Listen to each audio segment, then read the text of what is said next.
ale thunta ka hin pathian thu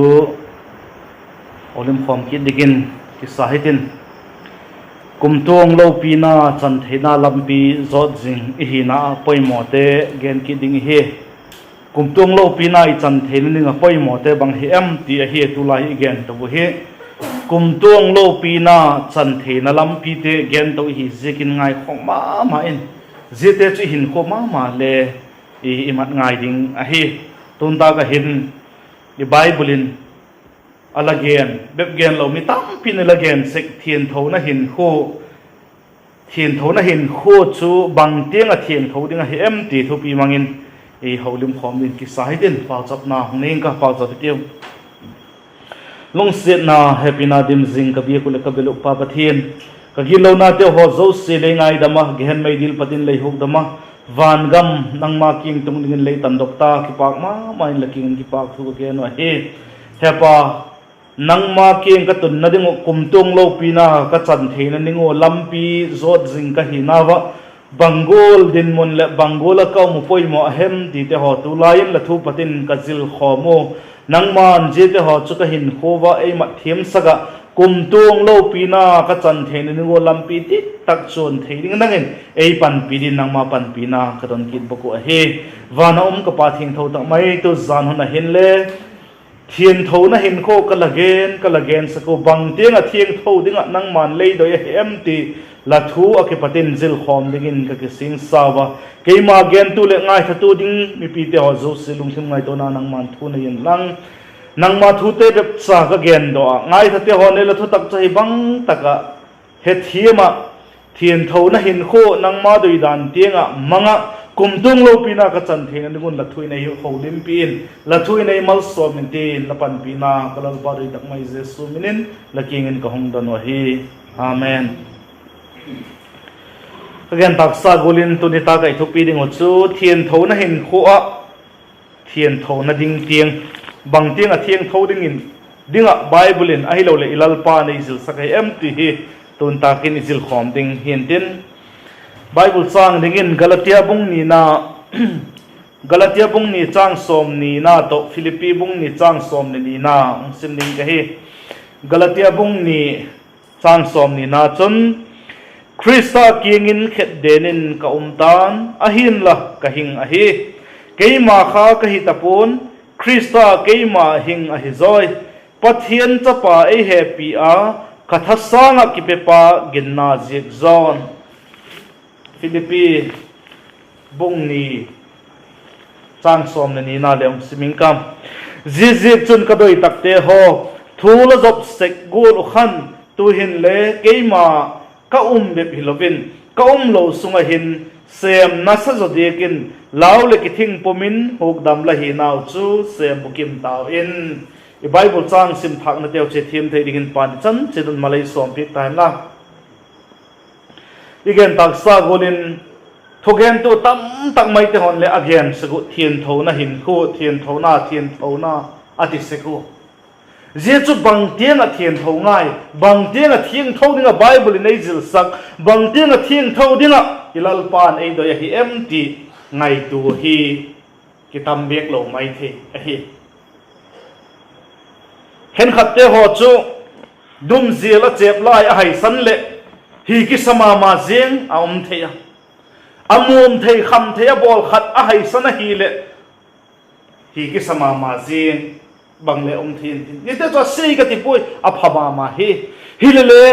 i bible in je tiang ding cho ti em bang tiang ding ei ti em ti to ni tak hi zil khom ding gen khom ding in ki sing sa hi ayu piang thak cha te ho ging tu piang thak ki ti te ho hin pathian za taka le za tak bep gen lo pathian lao kom taka mo in ko hi i vok thieng tho ding a hi lo le i kep thieng tho ding chu apoi mo a hi jesu bang ti le kem thieng tho thei ding bang ti le vok thieng tho thei ding hi vem i ti hi le pathian thu gurin lew hin pathian thu gurin lew hin ilung thimule i hin dan te ho chu hung ki sang ding a hi so bi de ho christian chu hi pian thak le hi le ihin dan ka pathian thu gola got lo hi chun ilung thim le ki sang pon dit ihin dan le ki sang dik lo ding hi ai la pathian thu gola ma hi chun ingai to na ilung thim te ong ki sang nang lamin dit ihin dan te hole hung ki sang ning a hi ti chun all in hung ki sang hi te no all in ilal pa jesu christa hung bang deu ding i hi a hi pathian thu golin ong put leo hin dan lui te ho chu all in hung be ding a hi ti i het min lo ding a hi thian tho na ding a chun pathian thu gola ding iti pathian thun bangol ke ding in azu sakem iti hi le chanchin pha ma thai sik bunga chang som li le get na chun ilal pa jesu christan hiti alag e la gen pika mathai bunga chang som li le get na chun ti chun la paw wa na aphat bukim golin nangule phabukim in umun la paw wa na aphat bukim golin nangule phabukim in umun ayo bible hin phabukim tin aleta sa pawa kun holy tin le kizika chule bible ma saw khen le chun le thiang tho lam again na le zik dang khan ding a hi ale zuda ka bible chang nei gen na ke pata hi bang tik phat le yu chu pathian gola chun i phabukim thei dia mule la paw van aphat bukim golin nangule phabukimin umun ei ti zinga chula bang dik phat ei thei dia mo eta ka bible chang sim na hin bang ti nei ge na jesun 10% ma ai lo le 50% tiang bega pathian labat dinga hi ATM ei ti lo hi ei ho chu 1% pathian bat na iti dia mai lo le pathian bailam 1% i hin koi mat le fu ki sama ma hoi ki sama ma thiang ki sama ma ai lo le pha bu ki sama ma te ho ki khas se ka hi e bible in 1% ati lo hi 10% le ti poi 50% le ti dik lo hi bang ting nei ge ne la pau ti chun la pau van aphat bukim golin nangule phabukim in umun ati chok mai ati phabukim dingin ei nge ka hi ti chu imu a hi en leo chen khovel hin le pa thu pi tak ti mai ka he thiam thei dingun khovel hin pa thu pi tak te ho chun le acha te ho chu amau sang phajoding amau sang thu pi zodingin adoyu a hi adoi je to hi idoi je to hi cô man mong pa thu pi tak te ho chun nang ka cha la hin kei hi 50% ding be ka mo lei phak ding a hi kei 50% ding be kei kim khat ding be hong tun ding a hi ti ngai lo a hi pa thu pi tak te ho chun kei sang long thu pi jok ding a hi ati sakoi chu ai lo to pale kei sang la thu pi jok lo to pale kei tiang bek kei gol bek long hi ding a hi ati bek se kwa hi abang chile ko ma chu pathian sang phajot hei lo a hiu ti het sai male pathian sang phajot hei lo hi je ko chun e bible ama gol tiang hi dingin ei nge ka hi ti imo a hi ama gol tiang dingin ei nge ka hi ei ti a hi so that Paul in hitin ala zika Galatia bung le chang som le enin ka Galatia bung le chang som le kona chun hitin ala zika chate ho Krista chu nangma wa siam pi tin au masi naw vein ka hun vei la hi so ta Paul in Galatia ho ko chum te ho aveidan alam a hi taka hin tu isim naw snai gen pi ka hi gin tu piang thak te ho zo sin Krista thagau chu ilung thim sungun inei chet tawa himal ihinda no Krista mo ihinda no hi Krista mel ahong kilat na ding achun nasatak mahin mo panila ko nga yahi avelin hungenin ka Christian piang thak cha te ho zo si chun thagau thiek tho ei ma ba chen chu inei ta wa ahi lai ni sirin khote ho Krista mel ahung kilat na dinga chun nasatak maya panila ko nga yahi ti ihet min lo ding wa hi Paulin Galatia ko sum taking at now vein kahon veya hi ati zeta ka now veya abeya ahung piang ding adoy chu bang hide Christian piang thakcha te piang ding adoy chu bang hide iti hile khat na chun kingai nim na ma kingai nim na happy na nun nem na chule ama hina te ho chu ei ma ahung po do ding hi ti kha het min lo ding hi avelin hung genin ka naw vein ka hun vei la hi wati naw ve ya ve ahung piang ding a adoi chu bang hi dem ei Christian piang thak cha te ho ahung piang ding chu bang hi dem na ki ngai nim na pani na happy na nun nem na chule ama bat na mo Papa Thiên hina ilal pa Jesu Christa hina te hoka ei ma ahung pot do ding zete kha ahung piang ding adoi ma te cho hi ti het belo ding hi nu te ho hin cha nau sen ti din ahung piang ding hin le ahung khang le na ding o hin na sa tak min asem ge mo hi ma Now sen hung nu te chun now sen hung piang na ding le now sen hung piang nung hung khang le na ding o chun na sa tak mai na khe asem gi mo hi zigo la chun Paulin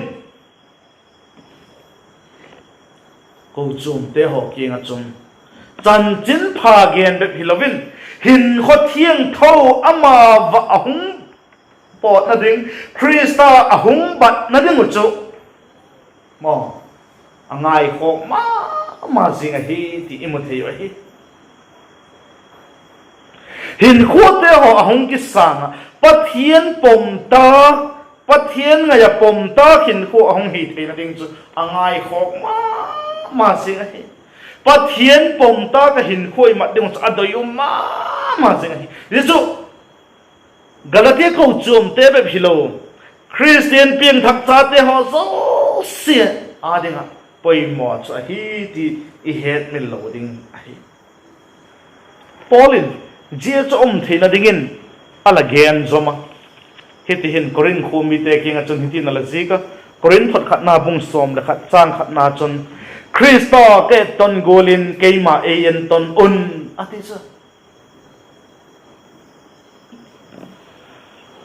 Paulin Krista ke ton golin keima en ton un ati cha Paul chu ayun le yet ton hi ma Krista le yet ton hi Paulin Krista ke ton golin ke mayen tonon ati ale bangul tingin yen tonu emle Paul chun bangul tingin Krista chu en tonem Paul chun bangul tingin Krista chu azuyam ma nang le ke yin bang tingin izuyu em yen tonu em Paulin ale tonda Galatia bungni chang som ni na isim na khan akigena ung siming ka Krista kingin khet denin ka umtan ahin la kahinga hi keima kha kahita pon Krista keima hinga hi zoi pathian cha pa ai happy zi ai happy a kathasang ki pe pa ginna zi zon ati chala Krista kingin khet denin ka umtan ahin la kahinga hi ati chala Paulin Krista kingin khet denin ka umtan ati ahin la Paul chu alhing ma hi dis imu wai chmo I he wai al ha gen he banga gen na hi de banga gen na hi de Paul in ji ha gen nom chu bang hem iti ama ngai to na te ho ama doi dan te ho ama u dan te ho ala tup te ho le angai dan te ho so si kha Krista kingin na khen den tai Krista kingin Krista chun khet denin aum tai tin lai tiêu the Bible ma saw dong ti tok ni Krista to khet denin kala tan ahin la kahinga hi Krista to khet den chubang avelin hungering ka ama ngai do na te ama ut na te ma ama doi dan te hol ala tuk te ho so sile ama ngai dan te ho so se ka Krista to khet den ahi tai a khen den tai i tina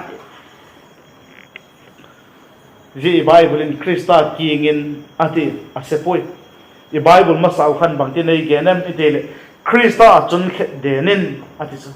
Krista chun khet denin kala tan sa pao chun I have been crucified with Christ atima Krista to khet den te ho kha nangin la khen den na emle Paulin Krista ke ton golin kai mayen tonun ati ele Paul le ton ning hi Krista le ton ning hi na chu bangol ting in yen ton em amana khet den te ho chu nang le kai ni khen den na bem ma ngai du kham ting a hi Paulin again chin nom pen again zota again chin nom pen chu bang hi de pitile hin khova ei ma doi dan hin khu mang talova ma ei ma doi dan hin khu mang talo ding Paulin le ama doi dan hin khu amang tapo a hin khu chun Jesus Christa chu lalin aneita apang sakta lal alal pa na ti dan danin ala hak sak na to khokin le athok zova nob sak na le athok zova kaha aha lo nan aha se hi kha Paul tunin nang le ke bangol hi gale thian tho na hin kho ding a poi mo tiang chu bangza da 50% ai poi 10% ai poi zo tai 50% ai 99.9 le poi ama bang ding in 80 a hi na chun Paul in alage na hin Paul en ton te hi ze kon ei ma doi dan te ei ma ut dan te ei ma tuk dan te ho kha ma Krista chun khet den ding a hi ti het mi lo ya hi Paul in jijik choi hang sa taka alagen zom hi kei ma kha ka hi tapon ati sma Paul in kei ma kha ka hi tapon Krista kei ma hing a hi zoi pathian ta pai happy a katha sang ki pe pa gin na zik zon ati chu Paul in kei ma ka hi tapoi ati hi le 100% in azui hi tina ai tukibang ai tunin nangma doi dam nangma hing jing la hin la yan thian tho na hin kho dinga chun pathie na phat bukim gola phabukim dinga ei ngek te hi je ko chun ei hin kho chu ei mau doi dan ei mau ti dan ni chi na la em ama ei happy ei tan pa ti golin yung ta bem ei yun bang bang i khen den ele cross akan Krista ke na chun bang bang ei yun i khen den em tunin ihe dinga do ma choda nei khan igen zo ta pin thak cha teo zo sin thagau thing tho nei te hi tak je kon je thagau thing tho chi ki pui sak ding wa hi I tak sau hi thagau thing tho bom ma thagau thing tho chen na in maya imak ding wa hi ei mau doi dan a chi ta lo Krista doi dan pathian doi dan I chi ding pai mo ma sing ai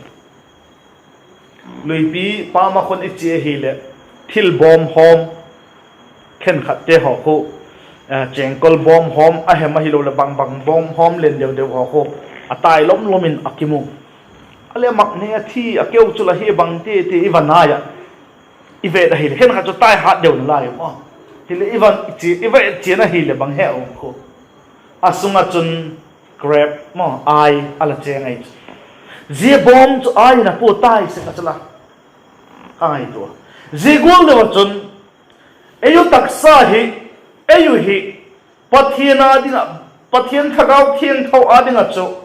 a bom mai mai je thagau thieng chu tho chun ei pui ding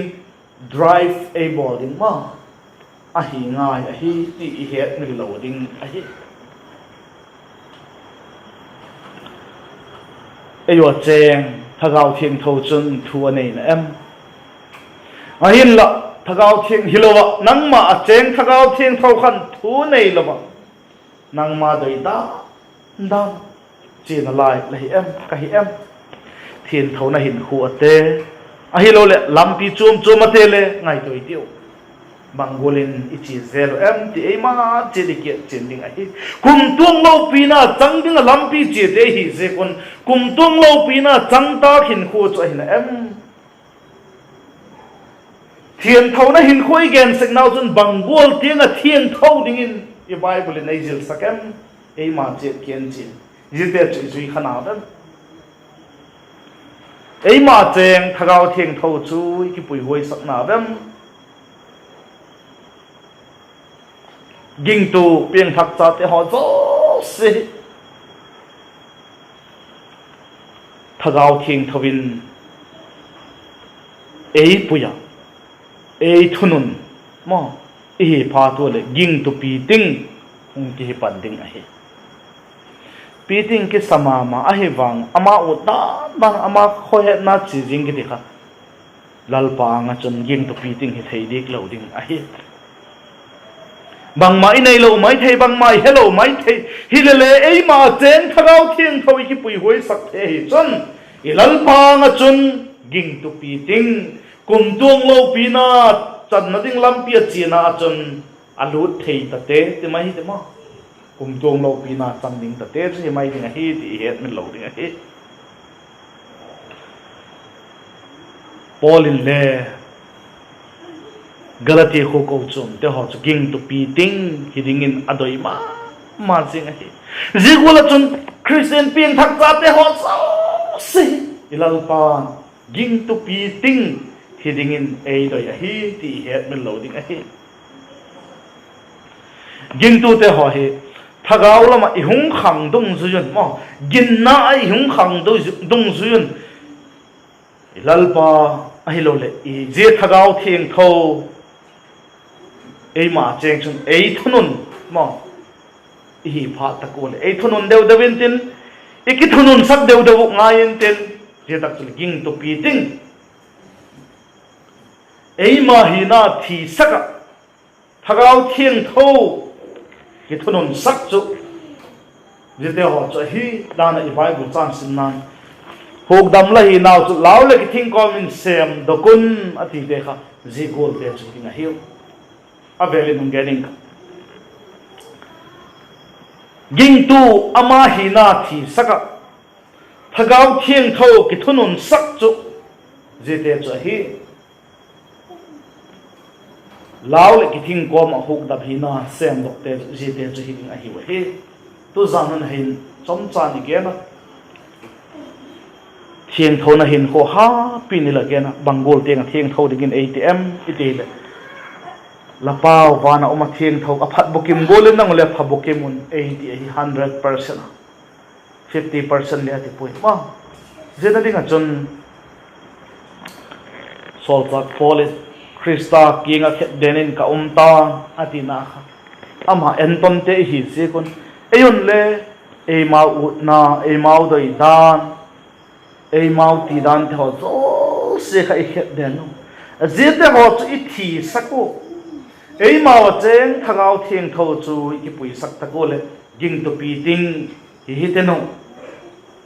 e mau cheng thangau thiang tho chu i pui sak ta ko le huk dam na sem dok law le ki thing ko ma huk dam na sem dok te chu hiding hi wa he athu tom chai gen thak te pan he the mo hin khoi mat thei nge le ngon chan ning chi ton malai som pik tan la pa chop nang nei ka pa chu te lung se na happy na dim sing ka be ka bel pa pa then taksa khovel na lai ka hi se kon mi da kamu le bila ke het te ho hin thep na ei puis hille nang ma kalal pau jesu christan le tak ka hi tak je ko keima wa cheng thagao thiang tho ka ki pui sako keima udan keima doi dan keima ti dan te ho so se ka ti sako keima wa cheng ta thagao thiang thowin ei thununa gin na ka pi ti no thiang tho na hin ko kalal pau jesu christa ba de tewin lei doi la hi ti ke eva je ba chi lovin thagao thiang tho ka ki pui sak ta ko le huk dam ka hi nau lau le ki thing ko ma sem dok te hi bep ding ka hi se kon nangin tu zanun la thu tom cha ka gen thak nau ki pata kami mal mal che to e ho lim pi a ka thian tho na hin kho hi a hun tok a hin em ti ke en chen thak ki ta nangma la phat bukim gola phak bukim thei dinga lungge ngai to na te nei thei dingin le je chu tu pa nei thei ding nangin la thu ki gen ngai tu te ha so sila thu mal som ni mal som na ka pi ki bu he chule he ba tulai khovel na hi pi leng te ho le thil za chum te hoi subui ding atama jite ho so si chu to nang ma nei chum khena nang ma kalal pau jesu krista la mi thiang tho te ho ei pui ding la hong ki ma sanga kum tuang lo pina ka chana deu lampi khong ho jing layo hi lampet mang lo ding nangin e pan pi chi din te la pan pina de tak mai kalal pa de tak mai jesu minen la kingin ka hong don wa hi amen chan chun en la pa ke